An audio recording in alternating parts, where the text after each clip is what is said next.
स्वामी समर्थ. स्वामी समर्थ व अक्कलकोट नाते.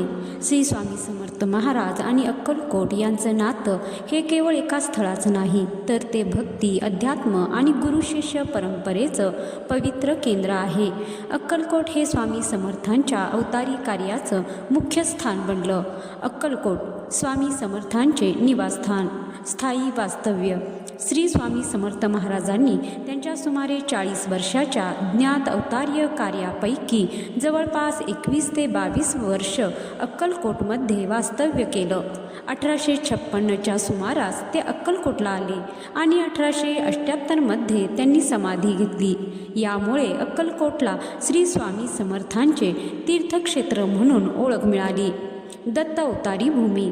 स्वामी समर्थांना भगवान श्री दत्तात्रेयांचे चौथे अवतार मानले जाते.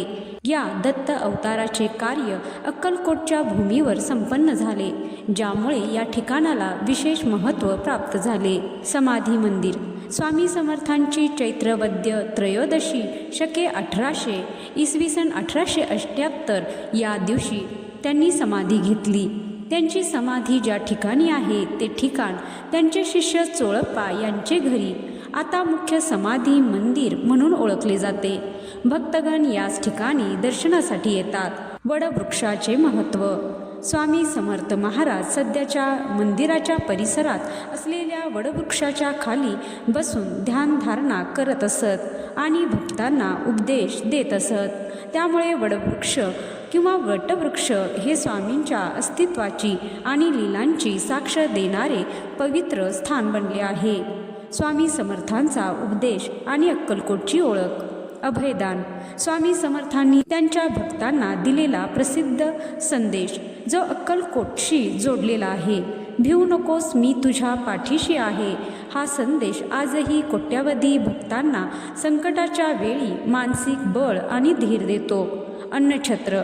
अक्कलकोट येथे श्री स्वामी समर्थ अन्नछत्र मंडळ कार्यरत आहे, जिथे देश विदेशातील हजारो भक्तांसाठी रोज मोफत महाप्रसादाची व्यवस्था केली जाते.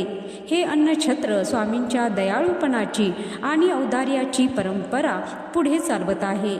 थोडक्यात अक्कलकोट हे ते स्थान आहे जिथे परब्रह्मस्वरूप श्री स्वामी समर्थांनी आपला अंतिम देह ठेवला आणि या भूमीला आपल्या अस्तित्वाने पवित्र तीर्थक्षेत्राचे स्वरूप दिले.